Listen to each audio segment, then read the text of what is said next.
Hello साथियों, मेरे इस चैनल पे आप सभी का एक बार फिर से स्वागत है। और हम बोले थे ना कि बीपीएससी जो 72वां बीपीएससी का एग्जाम होने वाला है, उसमें हम पूरा करंट अफेयर्स रिवीजन करवा देंगे। कोशिश करेंगे ना कि कुछ छूटे नहीं।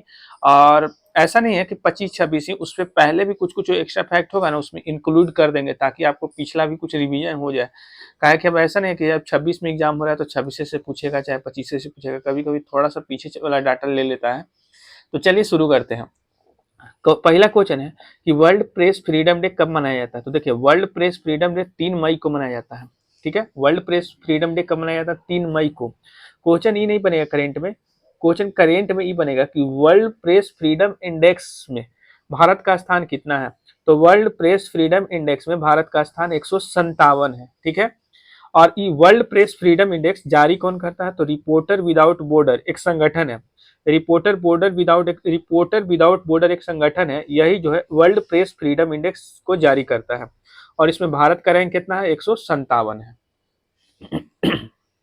दूसरा क्वेश्चन चलिए, सब हम यहीं पे याद करवा देंगे। परमाणु ऊर्जा नियामक बोर्ड, ये जो परमाणु ऊर्जा नियामक बोर्ड है, इसके वर्तमान में अध्यक्ष कौन है?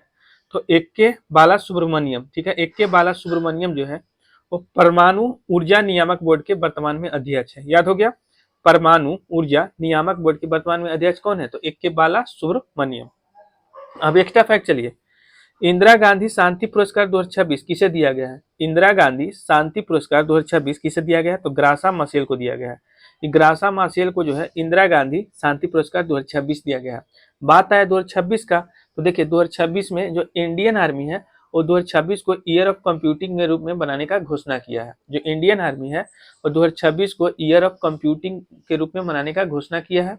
इसके अलावा जो मध्य प्रदेश है वो 2026 को एग्रीकल्चर वर्ष यानी कृषि वर्ष के रूप में घोषित किया है।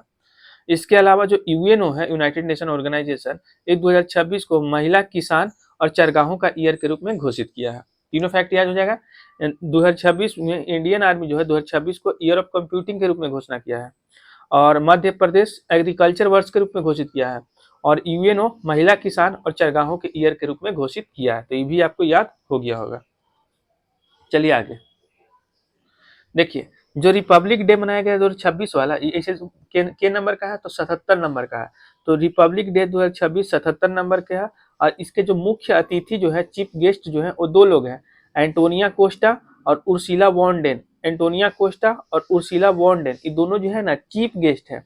जो 77वां रिपब्लिक डे मनाया गया है ना 2026 में, इसके मुख्य अतिथि यानी चीफ गेस्ट कौन है? तो एंटेनियो कोस्टा और उर्सिला वॉन डेन। ये दोनों के दोनों का जो संबंध है वो यूरोपियन यूनियन से यानी यूरोपीय संघ से दोनों का संबंध है। ये भी फैक्ट याद रखिएगा। ऐसे पूछेगा कि बेस्ट झांकी का अवार्ड किसे मिला है? तो महाराष्ट्र को मिला है। ये भी क्वेश्चन याद रखिएगा। इसके अलावा याद रखिएगा कि 11वां जो रायसेना डायलॉग हुआ है, 11वां रायसेना डायलॉग, इसका आयोजन दिल्ली में हुआ है, नई दिल्ली में। और इसके जो मुख्य अतिथि हैं वो डॉक्टर अलेक्जेंडर स्टब है। अच्छा, ये डॉक्टर अलेक्जेंडर जो स्टब है, ये है कौन? तो फिनलैंड के राष्ट्रपति यानी प्रेसिडेंट है फिनलैंड के। तो 11वां रायसेना डायलॉग का आयोजन कहाँ पे हुआ है? तो नई दिल्ली में। इसके वर्तमान में अध्यक्ष का मुख्य अतिथि कौन थे? तो डॉक्टर अलेक्जेंडर स्टेप, जो कि फिनलैंड के क्या थे? प्रेसिडेंट थे।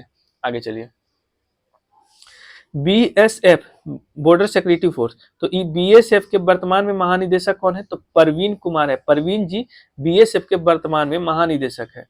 इसके अलावा आरपीएफ की पहली महिला महानिदेशक पूछे, पहली महिला महानिदेशक पूछे आरपीएफ की, रेलवे पुलिस फोर्स की, तो सोनाली मिश्रा हो जाएगा। इसके अलावा ITBP, Indo Tibetan border police ऐसे होता है, तो आईटीबीपी के वर्तमान में महानिदेशक कौन है? तो शत्रुजीत कपूर है।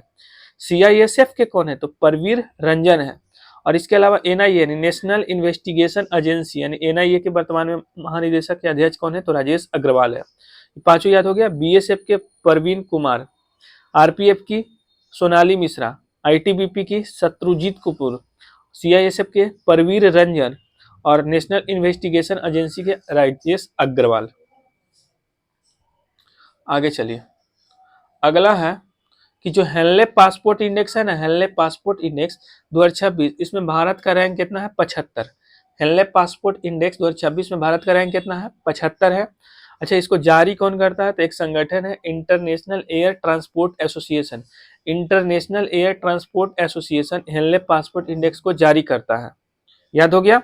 इसके अलावा एक्स्ट्रा फैक्ट याद रखिएगा, जैसे जलवायु परिवर्तन प्रदूषण सूचकांक 2026, जलवायु परिवर्तन प्रदूषण सूचकांक 2026 में भारत का रैंक कितना है? 23वां।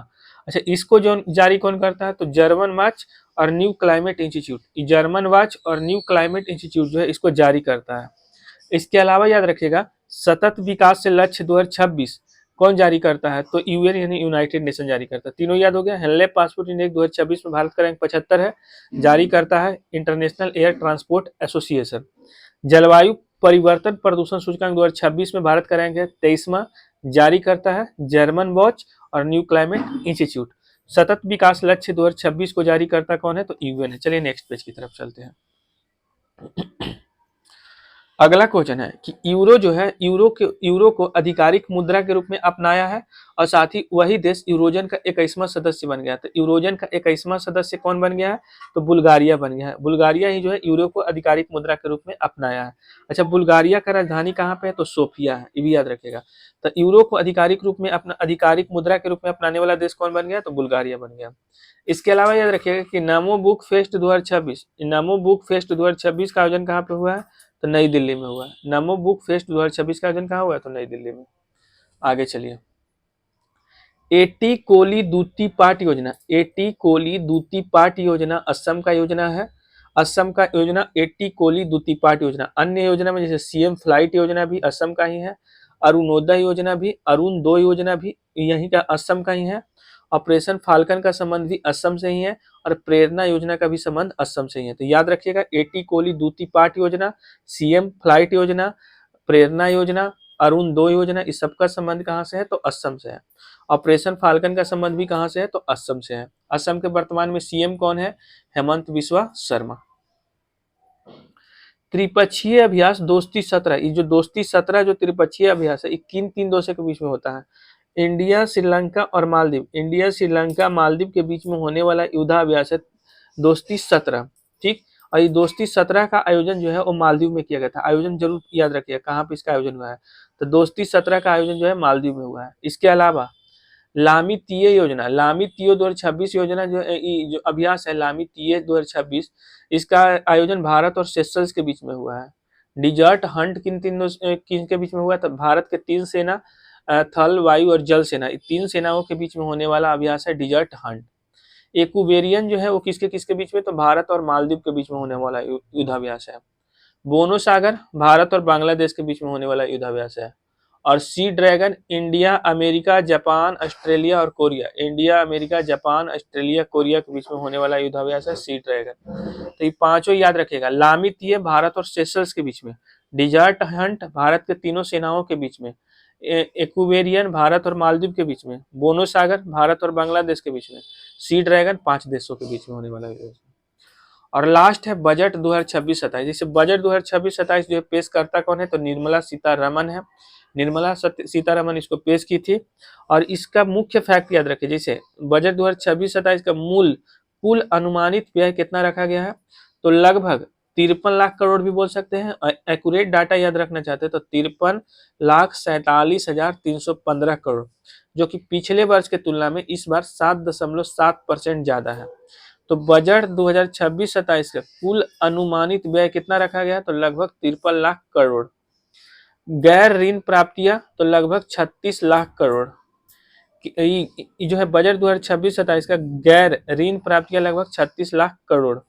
और केंद्र की शुद्ध कर प्राप्तियां लगभग 28.7 लाख करोड़ रखा गया है।